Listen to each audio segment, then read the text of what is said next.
করে কি হবে আমার। আসসালামু আলাইকুম। মাশাআল্লাহ মাশাআল্লাহ, ধন্যবাদ আল্লাহ। তুমি কারে হায়াত দারাজ করো আল্লাহ।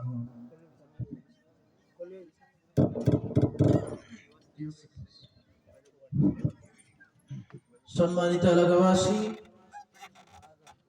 এখন থেকে আমাদের দাওয়াতি মেহমান ওনারা আলোচনা করবেন। আপনারা আজকের দিনে যে যেখানে আছেন মাহফিলের প্যান্ডেলের ভিতরে চলে আসুন। এই মাহফিল রোজ হবে না, কবরবাসীর মাগফিরাতের জন্য মাহফিল। আপনারা যারা এখনো এদিক সেদিক ঘোরাফেরা করতেছেন, অতি সত্বর মাহফিলের প্যান্ডেলের ভিতরে চলে আসুন। এ পর্যায়ে আপনাদের সামনে কোরআন ও হাদিস থেকে মূল্যবান নসিহত পেশ করবেন হযরত মাওলানা তানভীর আদনান সাহেব। হযরত মাওলানা তানভীর আদনান সাহেব, পেশ ইমাম, সুন্দরবন মধ্যপাড়া জামে মসজিদ। হুজুরকে হুজুরের নসিহত পেশ করার জন্য সবিনয় অনুরোধ। আসসালামু আলাইকুম ওয়া রাহমাতুল্লাহি ওয়া বারাকাতুহু।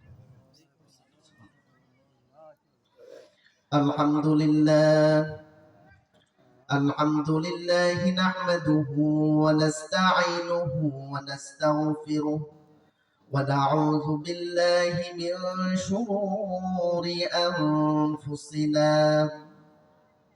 ومن سيئات أعمالنا من يهده الله فلا مضل له ومن يضلله فلا هادي له ونشهد أن لا إله إلا الله وحده لا شريك له وأشهد أن محمدا عبده ورسوله الذي أرسله بالحق بشيرا ونذيرا وداعيا إلى الله بإذنه وسراجا منيرا.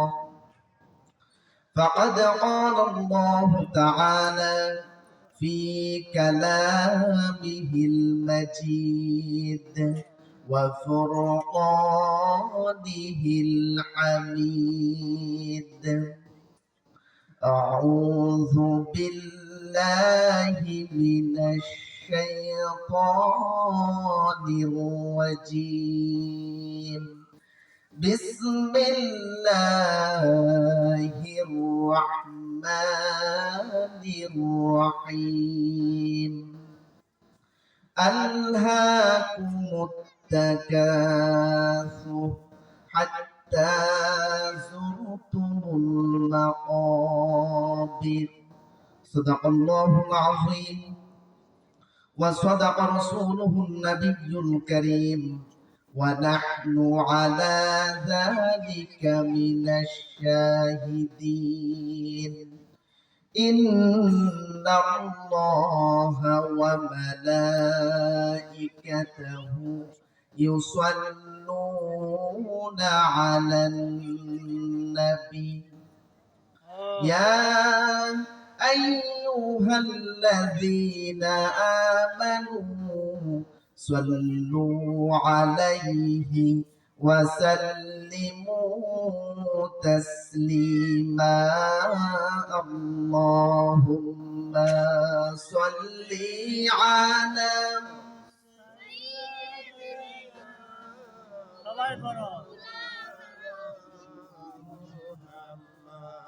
وعلى آل سيدنا مولانا محمد رسول مرهان بشر رسول مرآل أشر رسول مربرم বিরহের মূল আলোচনা রসূল আমার কাজে কর্মে অনুপ্রেরণা। আল্লাহুম্মা সাল্লি আলা মাওলানা মুহাম্মদ ওয়া আলা আলি সাইয়্যিদিনা।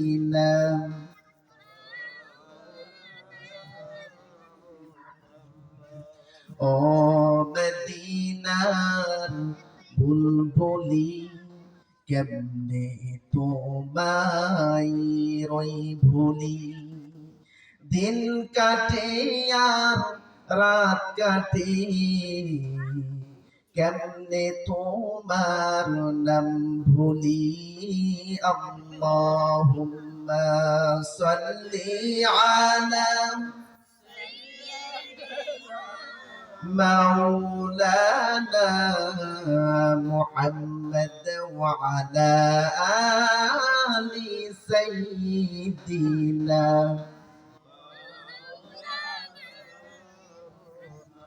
بلغ العلا بكماله وشف الدجى بجماله حسنت جميع خصاله صلوا عليه وآله.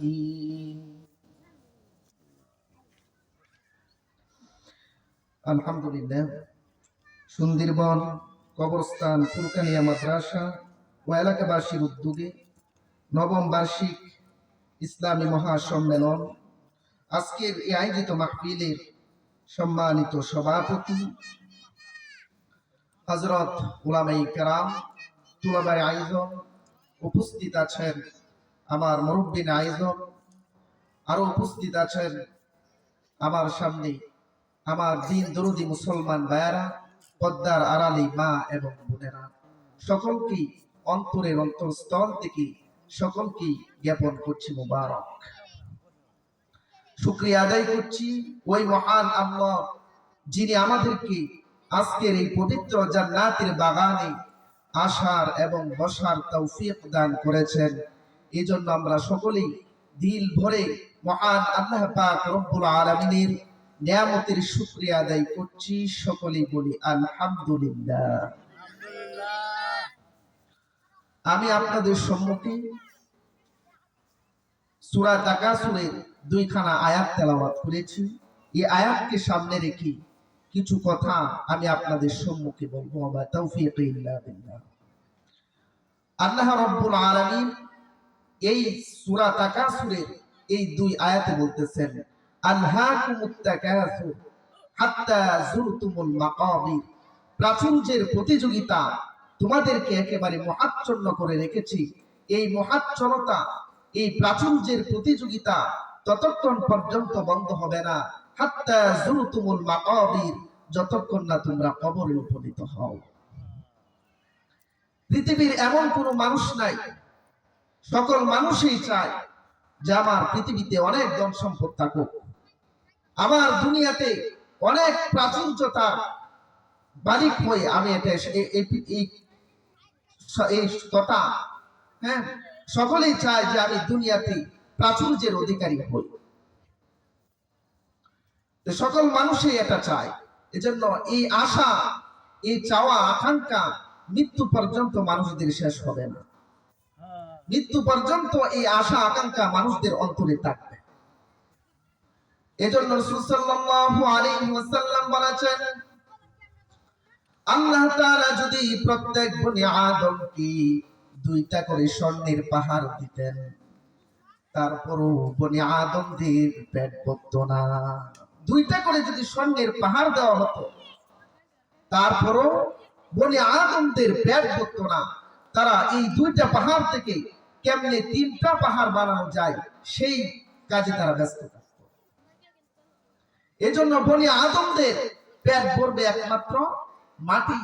যখন তাদের শরীরে মাটির স্পর্শ লেগে যাবে, মৃত্যুর পরে যখন তাদের কবরে দাফন করা হবে, তখন তাদের দুনিয়ার সমস্ত আশা আকাঙ্ক্ষা, লোভ লালসা একেবারে নিমিষেই শেষ হয়ে যাবে।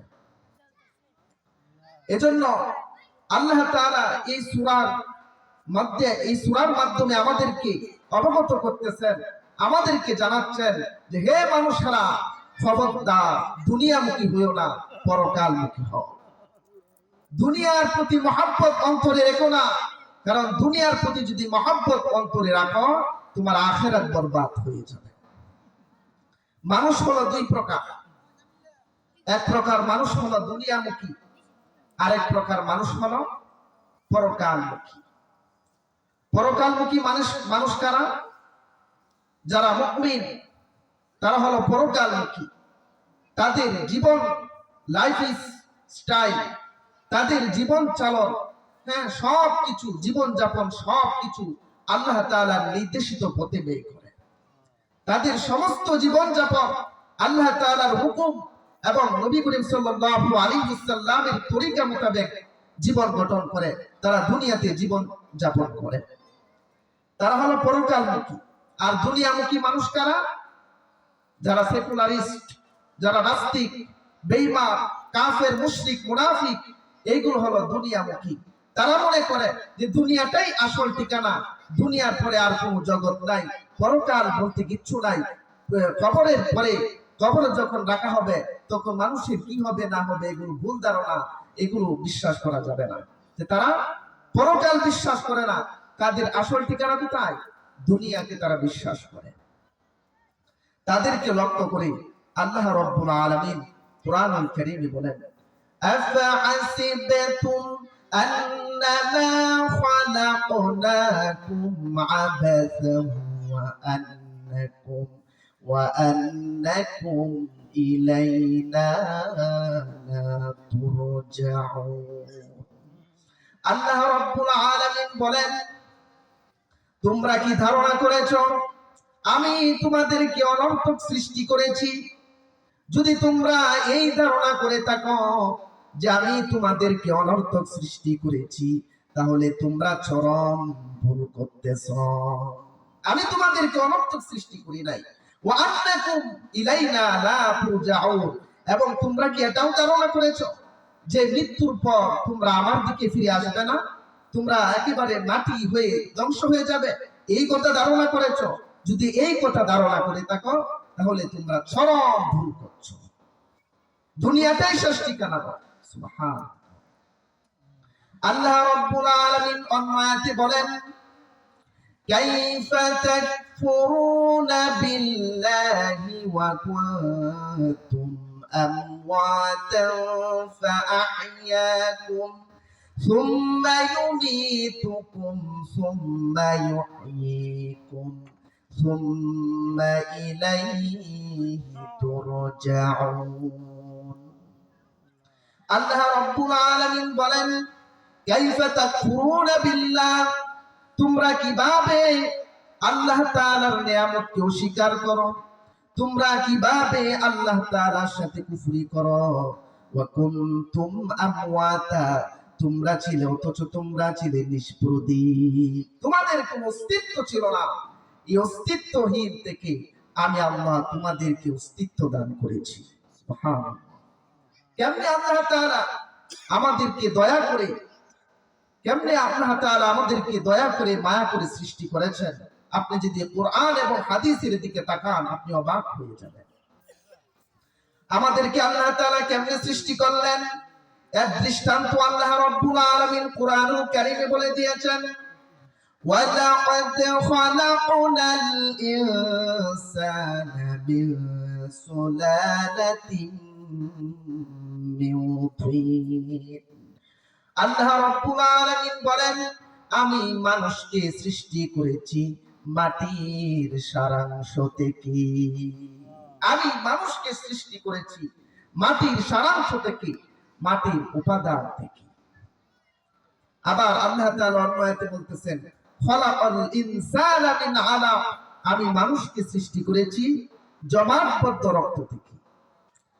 তাহলে এই দুই আয়াতের একটা পার্থক্য উঠে আসে যে আল্লাহ তাআলা এই আয়াতে বলতেছেন আমি মানুষকে সৃষ্টি করেছি মাটির উপাদান থেকে, মাটি থেকে, আবার অন্য আয়াতে বলতেছেন আমি মানুষকে সৃষ্টি করেছি হ্যাঁ জমাটবদ্ধ রক্ত থেকে, বীর্য থেকে। তাহলে এই দুইটি আয়াতের মধ্যে পার্থক্য সৃষ্টি হয় না? এই পার্থক্য সৃষ্টি হতেই পারে। এই পার্থক্য মুফাসসিরিনে কেরাম এই পার্থক্যকে কি করেছেন? সমাধান করেছেন। কেমনে? কেউ যদি বলেন যে মানুষ মাটির সৃষ্টি, এটা যেমন সত্য, আবার কেউ যদি বলে মানুষ বীর্যের সৃষ্টি, সেটাও তেমন সত্য। মুফাসসিরিনে কেরাম এই ব্যাপারে দুইটা ব্যাখ্যা করেছেন। এক নম্বর ব্যাখ্যা, আল্লাহ তাআলা হযরত আদম আলাইহিস সালামকে মাটি থেকে সৃষ্টি করেছেন। হযরত আদম আলাইহিস সালাম যেহেতু মাটির সৃষ্টি, এই জন্য হযরত আদম আলাইহিস সালাম হতে পৃথিবীতে যত মুসলমান নর নারী, যত মানুষ নর নারী এই পৃথিবীতে এসেছে, সকল মানুষ হযরত আদম আলাইহিস সালাম হতে উৎপত্তি হয়েছে। এই জন্য সকল মানুষ মাটির সৃষ্টি। দুই নম্বর ব্যাখ্যা হলো, মুফাসসিরিনে কেরাম বলেছেন মানুষ পুরুষদের শরীরে যে সিমেন বীর্য তৈরি হয়, সেই বীর্য কিন্তু মাটি থেকেই উৎপত্তি হয়। কেমনে? মুফাসসিরিনে কেরাম বলেছেন যে পুরুষদের শরীরে যে বীর্য তৈরি হয়, সেই বীর্যটা মাটি থেকে উৎপত্তি হয়। কেমনে? মুফাসসিরিনে কেরাম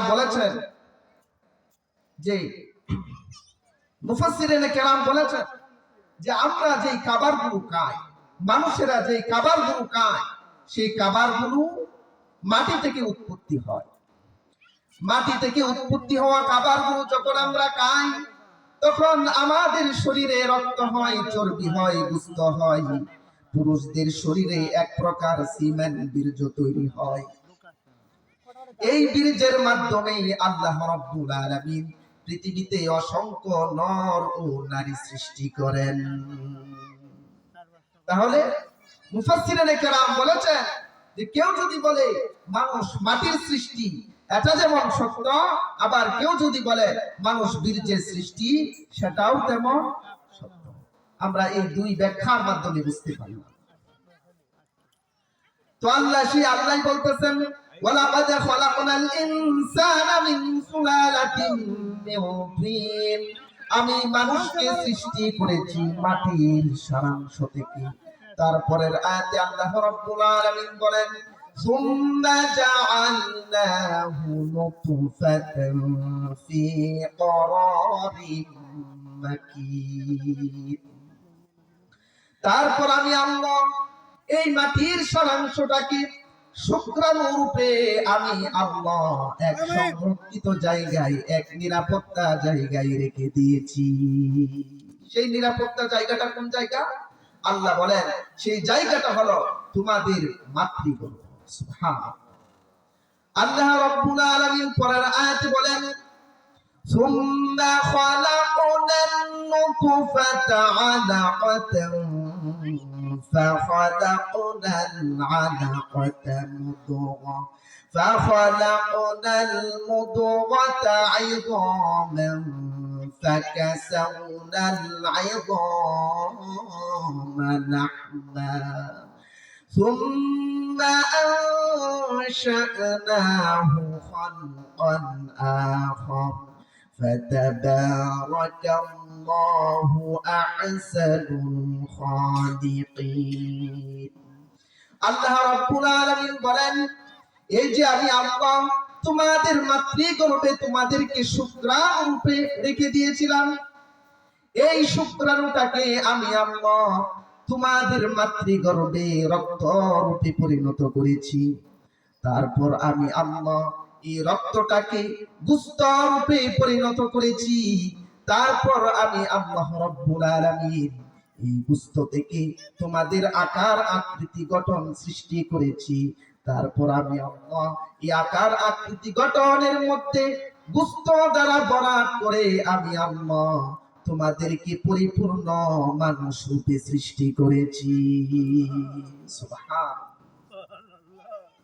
সেই আল্লাহ কুরআনুল কারীমে বলতেছেন, কাইফা তাকফুরুনা বিল্লাহ, তোমরা কিভাবে আল্লাহ তাআলাকে অস্বীকার করো, তোমরা কিভাবে আল্লাহ তাআলার সাথে কুফরি করো, অথচ তোমরা ছিলে নিষ্প্রদীপ, তোমাদের কোনো অস্তিত্ব ছিল না, তোমরা ছিলে মৃত।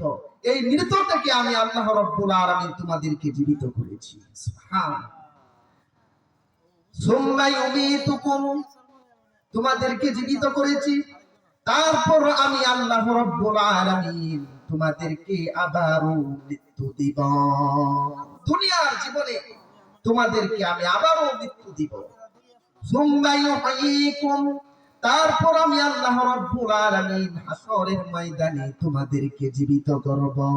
সুম্মা ইলাইহি তুরজাউন, এভাবে তোমাদেরকে আমার কাছে ফিরে আসতেই হবে, অর্থাৎ আল্লাহ তাআলার কাছে ফিরে যেতেই হবে। আল্লাহ তাআলার হাত থেকে কেউ বাঁচতে পারবে না। আল্লাহ রাব্বুল আলামিন অন্য আয়াতে বলেন, আইনামা তাকুনু ইউদরিকুমুল মাউত ওয়ালাউ কুনতুম ফি বুরুজিম মুশাইয়াদা। আল্লাহ রাব্বুল আলামিন বলেন, তোমরা যেখানেই অবস্থান করো না কেন, মৃত্যু তোমাদেরকে অবশ্যই অবশ্যই গ্রাস করে ফেলবে, যদিও তোমরা সংরক্ষিত সুরক্ষিত দুর্গে অবস্থান করো না কেন। তোমাদেরকে যদি এত বডিগার্ড দেওয়া হয়, এত নিরাপত্তা দেওয়া হয় যে একটা মশা মাছি পর্যন্ত তোমার শরীরে বসতে পারে না, এত নিরাপত্তা, কিন্তু এই নিরাপত্তা তোমাদেরকে মৃত্যু থেকে বাঁচাতে পারবে না।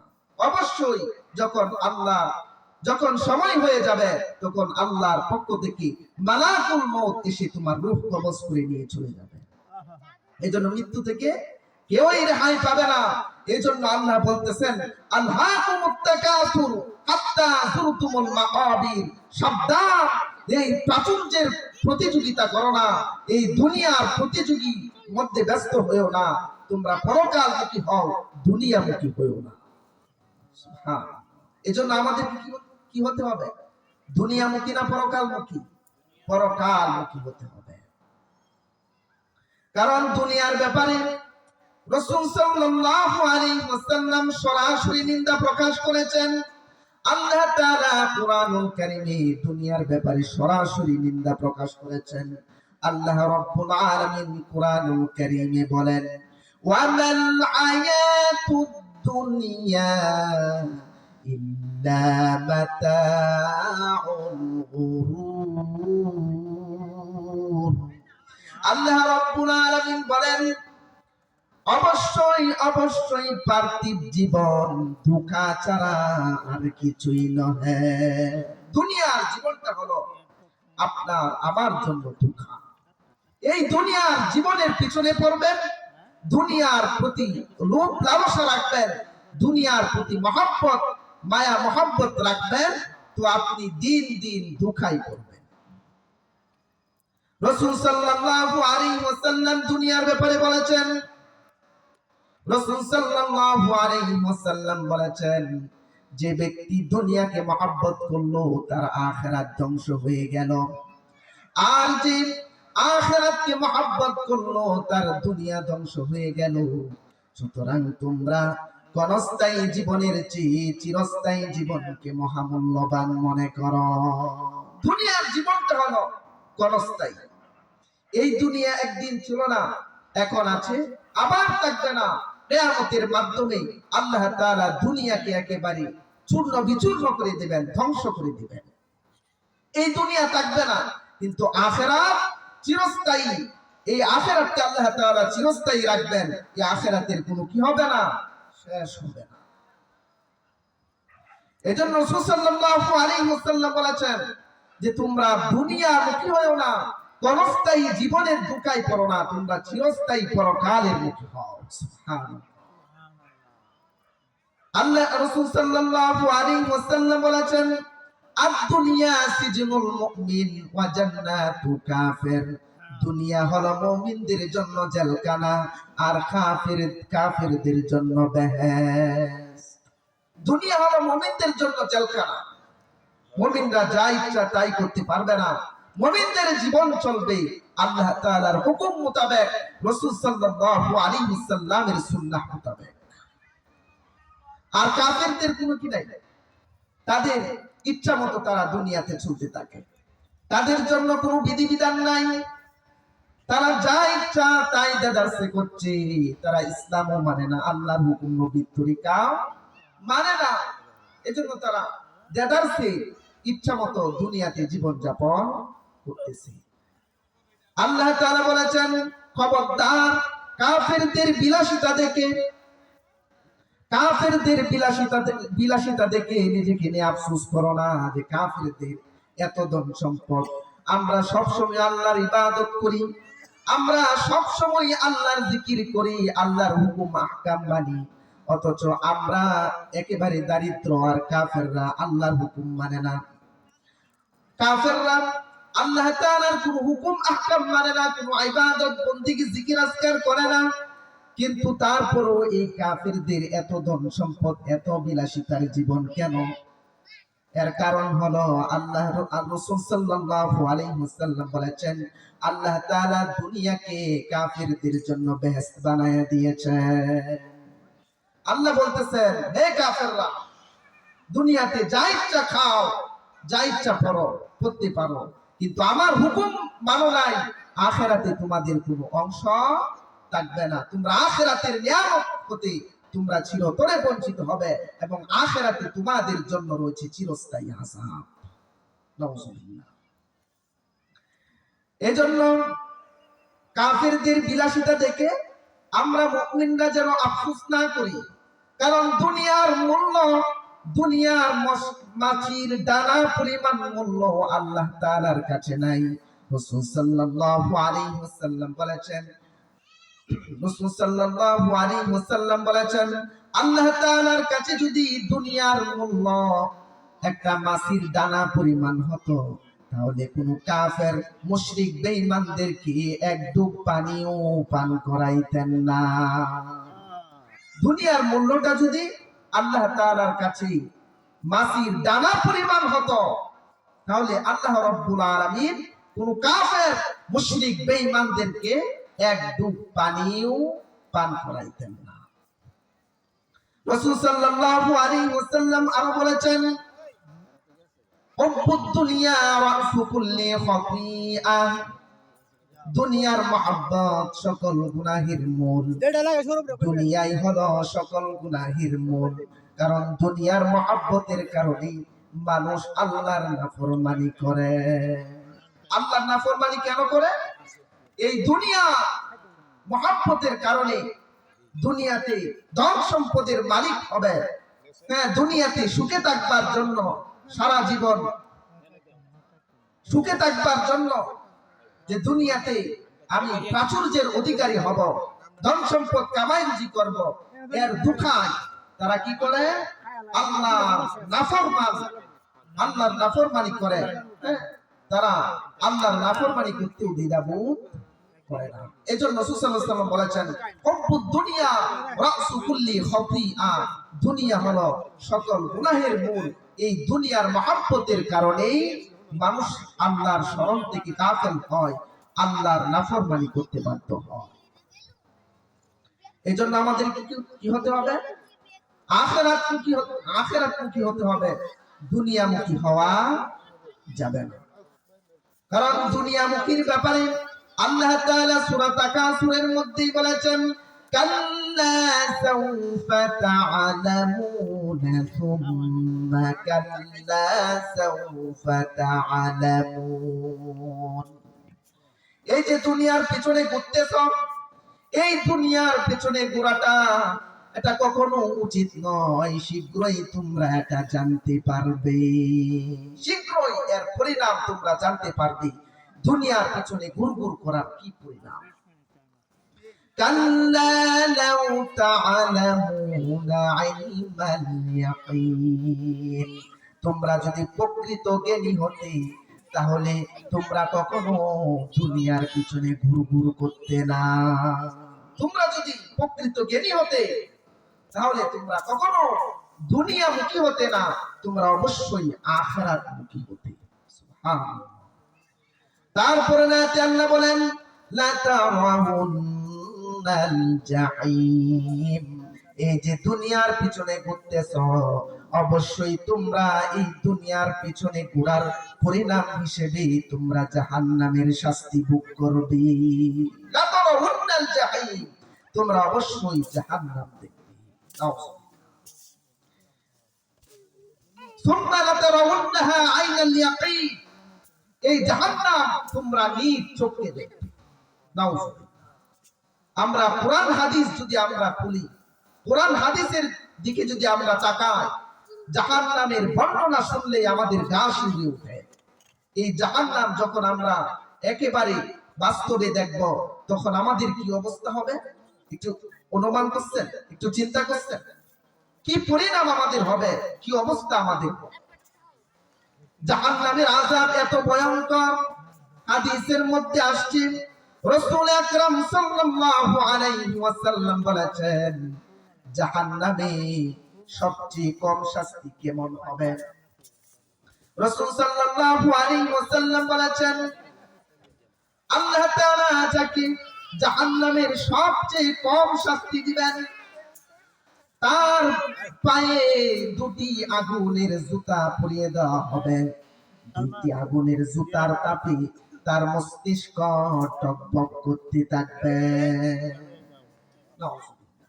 তার মস্তিষ্ক টকবক করতে থাকবে এই আগুনের জুতার তাপে। এই শাস্তি যাকে দেওয়া হবে, সে মনে করবে যে এটাই মনে হয় জাহান্নামের সবচেয়ে বড় শাস্তি। আসলে এই শাস্তিটা হলো জাহান্নামের সবচেয়ে কম শাস্তি। কিন্তু যাকে দেওয়া হচ্ছে, সে মনে করবে এটা জাহান্নামের সবচেয়ে বড় শাস্তি। আর কিন্তু আসলে এই শাস্তিটা হলো জাহান্নামের সবচেয়ে কম শাস্তি। নাউজুবিল্লাহ। তাহলে এই শাস্তি কাদের জন্য বরাদ্দ? যারা দুনিয়ামুখী হবে, কাফের, মুশরিক, বেঈমান, নাস্তিক, সেকুলারদের জন্য এই জাহান্নাম বরাদ্দ করে রেখেছেন আল্লাহ রাব্বুল আলামিন। এজন্য আমাদেরকে দুনিয়ামুখী হতে হবে, পরকালমুখী হতে হবে, দুনিয়ামুখী হওয়া যাবে না। তারপরে আল্লাহ রাব্বুল আলামিন বলেন, সুম্মা লাতুসআলুন্না ইয়াওমাইযিন আনিন নাঈম। তারপর সেদিন তোমাদেরকে হাসরের ময়দানে তোমরা নিয়ামত সম্পর্কে জিজ্ঞাসিত হবে। নিয়ামত সম্পর্কে তোমরা হাসরের ময়দানে জিজ্ঞাসিত হবে। আল্লাহ রাব্বুল আলামিন আমাদেরকে এত নিয়ামত দান করেছেন, যার কোনো হিসাব নাই, কুল কিনারা নাই, সীমাহীন নিয়ামত আল্লাহ তাআলা আমাদেরকে দান করেছেন, যা গণনা করে শেষ করা কোনো মানুষের পক্ষে সম্ভব না। আল্লাহ রাব্বুল আলামিন কুরআনুল হাকীমে বলেন, ওয়া ইন তাউদ্দু নি'মাতাল্লাহি লা তুহসুহা ইন্নাল্লাহা লাগফুরুর রাহিম। আল্লাহ রাব্বুল আলামিন বলেন, পৃথিবীর সকল মানুষ যদি তোমরা যদি একত্রিত হয়ে আমি আল্লাহ রাব্বুল আলামিনের নিয়ামত সমূহ গণনা করতে চাও, লা তুহসুহা, তোমরা গণনা করে আমার নিয়ামত সমূহ শেষ করতে পারবা না। কত নিয়ামত আল্লাহ তাআলা আমাদেরকে দান করেছেন। আল্লাহ তাআলা অন্য আয়াতে বলেন, ওয়ালাউ আন্নামা ফিল আরদি মিন শাজারাতিন আকলাম ওয়াল বাহর ইয়ামুদ্দুহু মিন বা'দি সাব'আতু আবহুরিন মা নাফিদাত কালিমাতুল্লাহ। আল্লাহ রাব্বুল আলামিন বলেন, ওয়ালাউ আন্নামা ফিল আরদি মিন শাজারাতিন আকলাম ওয়াল বাহর, পৃথিবীতে যত গাছপালা আছে সমস্ত গাছপালা যদি কলম হয় এবং 7 সমুদ্র মিলে এই 7 সমুদ্রের পানিগুলো যদি কালি হয়, তাহলে পৃথিবীর সমস্ত গাছপালা নামক কলম দিয়া, পৃথিবীর 7 সমুদ্রর পানি নামক কালে কালি দিয়া যদি মহান আল্লাহ পাক রব্বুল আলামিনের নিয়ামত লিখতে চাও, নিয়ামত লিখতে লিখতে পৃথিবীর সকল গাছপালাগুলো শেষ হয়ে যাবে, পৃথিবীর 7 সমুদ্রের পানিগুলো শেষ হয়ে যাবে, তারপরও মহান আল্লাহ পাক রব্বুল আলামিনের নিয়ামত লিখে শেষ করতে পারবা না। সুবহানাল্লাহ। আল্লাহ তাআলা অন্যতে বলেন, قل لو كان البحر مدادا لكلمات ربي لنفد البحر قبل أن تنفد كلمات ربي ولو جئنا بمثله مددا। আল্লাহ রাব্বুল আলামিন বলেন, পৃথিবীতে যত গাছপালা আছে সমস্ত গাছপালা যদি কলম হয়, আর এই পৃথিবীতে যত সাগর উপসাগর আছে সমস্ত সাগর উপসাগরের পানি যদি কালি হয়, তারপরও এই গাছপালা নামক কলম দিয়া, সাগরের পানি নামক কালি দিয়া যদি মহান আল্লাহ পাক রব্বুল আলামিনের নিয়ামত লিখো, তাহলেও এই সমস্ত সবগুলো শেষ হয়ে যাবে, তারপরও মহান আল্লাহ পাক রব্বুল আলামিনের নিয়ামত লিখে শেষ করতে পারবা না। তাহলে কত নিয়ামত আল্লাহ তাআলা আমাদেরকে দান করেছেন, এই নিয়ামত সম্পর্কে হাসরের ময়দানে আমরা জিজ্ঞাসিত হব। এজন্য এই নিয়ামত দুনিয়া থেকে সুবর্ণ সুযোগ মনে করে এই নিয়ামত গুলোকে নষ্ট করবেন না। এই নিয়ামত গুলোর মাধ্যমে আল্লাহ রাব্বুল আলামিনের হুকুম এবং নবী করিম সাল্লাল্লাহু আলাইহি ওয়াসাল্লামের সুন্নাহ মোতাবেক জীবন গঠন করতে হবে। পরকালের জন্য আমাদেরকে এই নিয়ামতের মাধ্যমে তৈয়ার হতে হবে, দুনিয়ামুখী হওয়া যাবে না। এখন প্রশ্ন আসতে পারে, তাহলে কি আমরা দুনিয়াতে কামাই রুজি করব না? আমরা কি দুনিয়াতে জীবন যাপন করব না? সংসার করব না? সব কিছু করব, সব কিছু করতে হবে, কিন্তু এইগুলো করার পেছনে আল্লাহ রাব্বুল আলামিন 4টি শর্ত আমাদেরকে দিয়েছেন। শর্ত কি?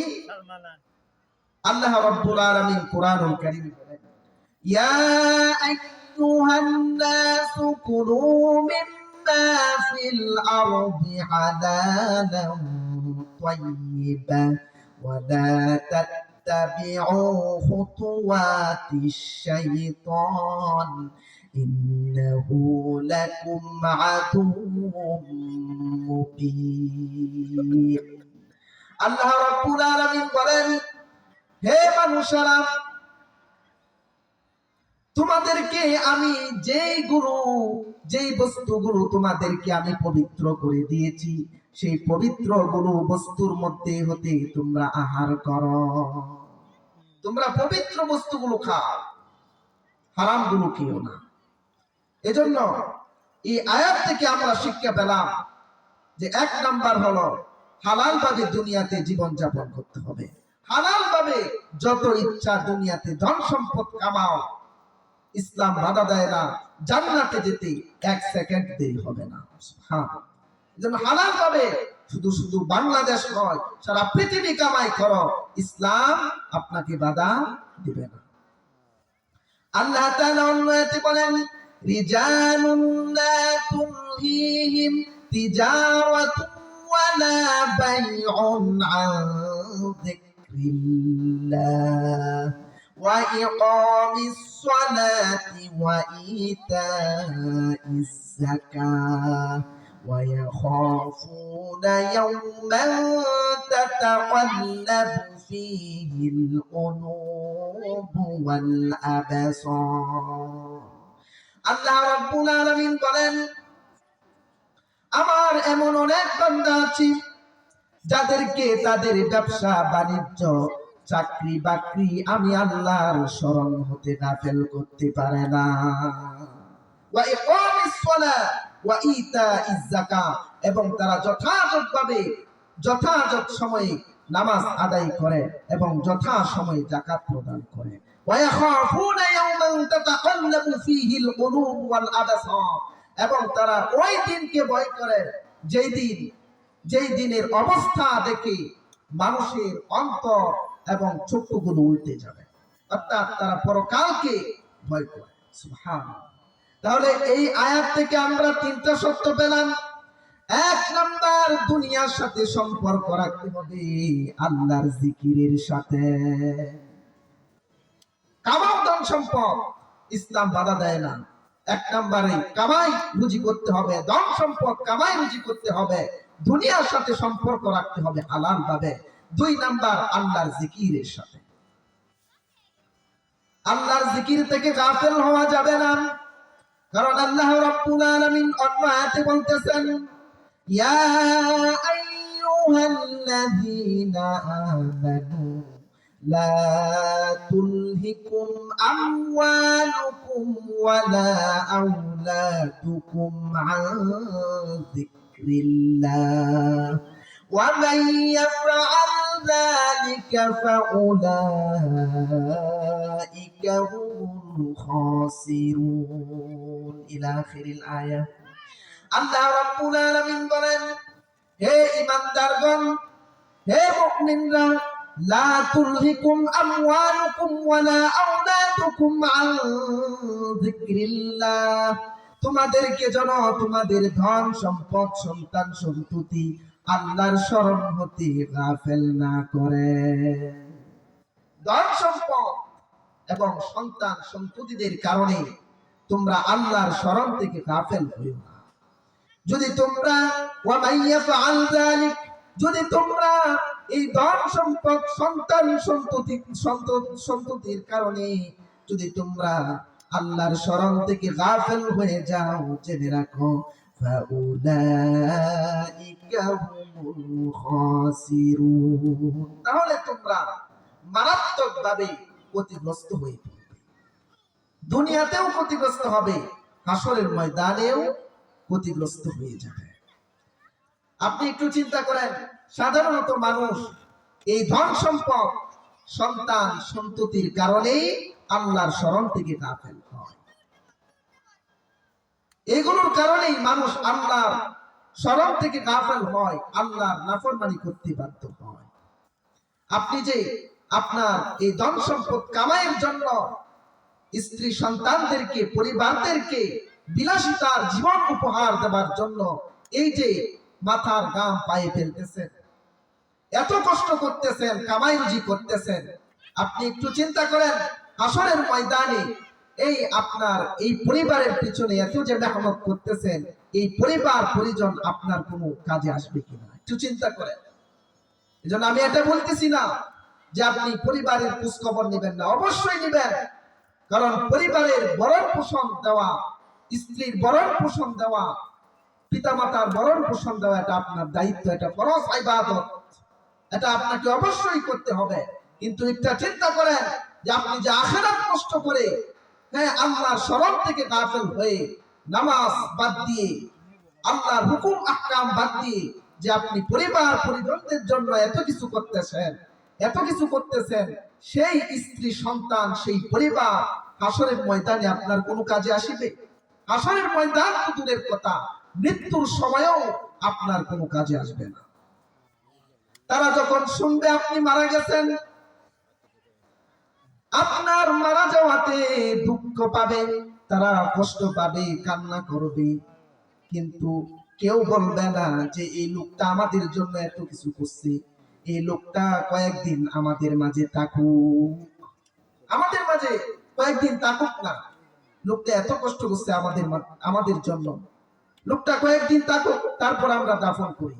এই কথা কেউ বলে? কেউ বলে না। যখন মারা যাবে সবাই বলবে যে দ্রুত লাশ দাফন করা উত্তম, দ্রুত লাশ দাফন করতে হবে, সবাই লাশ দাফনের কাজে ব্যস্ত হয়ে পড়বে। কেউ আপনার খোঁজ খবর নেবে না, কেউ আপনার কথা বুঝতে চাইবে না। এজন্য আখিরাত নষ্ট করে নিজের স্ত্রী সন্তানদের জন্য ধন সম্পদ কামাইয়ের পিছনে পড়বেন না। নিজের পরিবার পরিজনের পিছনে পড়ে এই ধোঁকায় পড়ে আপনার আখিরাত বরবাদ করে দিবেন না। এজন্য আখিরাতও ঠিক রাখতে হবে, দুনিয়ার জীবনও ঠিক রাখতে হবে। আখিরাত কষ্ট করে যদি দুনিয়ার পিছনে ঘুরঘুর করেন, আল্লাহর কসম আপনি দুনিয়াতেও ক্ষতিগ্রস্ত হয়ে পড়বেন, আখিরাতেও মারাত্মকভাবে ক্ষতিগ্রস্ত হয়ে পড়বেন। কারণ দুনিয়া কেউ কামাই করতে পারে না। আমাদের পূর্ববর্তী যারা, তাদের দিকে আপনি লক্ষ্য করুন। এই যে আমাদের মাহফিলের পিছনে অনেক মানুষ শুয়ে আছে, তাদের দিকে তাকান, তারাও কিন্তু দুনিয়াতে একেবারে ফকির ছিল না। তারাও দুনিয়াতে জীবন যাপন করেছে, কেউ বিলাসী ভাবে জীবন যাপন করেছে, সবাই কম বিলাসী ভাবে দুনিয়াতে জীবন যাপন করেছে, কিন্তু কেউই দুনিয়াতে চিরকাল থাকতে পারে নাই, অন্ধকার কবরে এখন শায়িত আছে। আমাদের কেউ একদিন এই দুনিয়ার বিলাসী জীবন ছেড়ে এই অন্ধকার কবরে পাড়ি দিতে হবে। এজন্য আখিরাত বরবাদ করে কখনো দুনিয়ার দুঃখাই পড়বেন না, দুনিয়ার বিলাসিতার জীবনের দুঃখাই পড়বেন না। অবশ্যই আখিরাত মুখী হতে হবে, আখিরাতের দিকে লক্ষ্য করুন।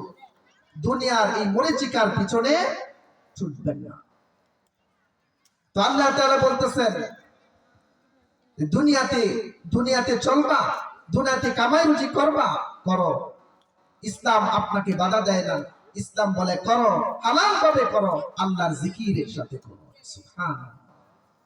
যদি আল্লাহর জিকির বাদ দিয়ে দুনিয়াতে সুখী হতে চাও, সুখী হতে পারবা না। কারণ আল্লাহ বলেন, ওয়ামান আ'রাদু আন যিকরি ফাইন্না লাহু মাঈশাতান দানকা ওয়া নাহশুরুহু ইয়াওমাল কিয়ামাতি আ'মা।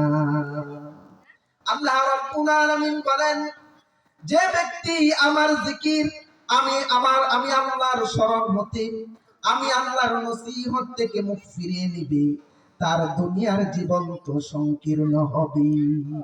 দুনিয়ার জীবনে তাদের কোনো সুখ শান্তি থাকবে না। যদিও দুনিয়ার জীবনে বিলাসিতার জীবন পাবে, টাকা পয়সার অভাব থাকবে না, ধন সম্পদের অভাব নাই, সব কিছু আছে, কিন্তু কি নাই? সুখ নাই। এমন মানুষ আছে না? অবশ্যই আছে। এজন্য যদি সুখী হতে চাও, অন্তরে তৃপ্তি অনুভব করতে চাও, অবশ্যই আল্লাহর জিকিরের মুখাপেক্ষী হতে হবে, আল্লাহর জিকিরের সাথে দুনিয়াতে জীবন যাপন করতে হবে। আল্লাহ রাব্বুল আলামিন আয়াতে বলেন, ওয়া মান ইয়া'শু আন যিকরির রাহমানি নুকাইয়িদ লাহু শাইতানান ফাহুয়া লাহু করিন। আল্লাহ বলেন, আমি রহমানের জিকির হতে গাফিল হয়েও না। যদি আমি রহমানের জিকির হতে গাফিল হয়ে যাও, আমি আল্লাহ তোমাদেরকে আমি আল্লাহ রাব্বুল আলামিন তোমাদের উপর এক শয়তানকে চাপিয়ে দিব, শয়তানকে চাপিয়ে দেব তোমাদের উপর, আর এই শয়তান তোমাদের বন্ধু হয়ে যাবে।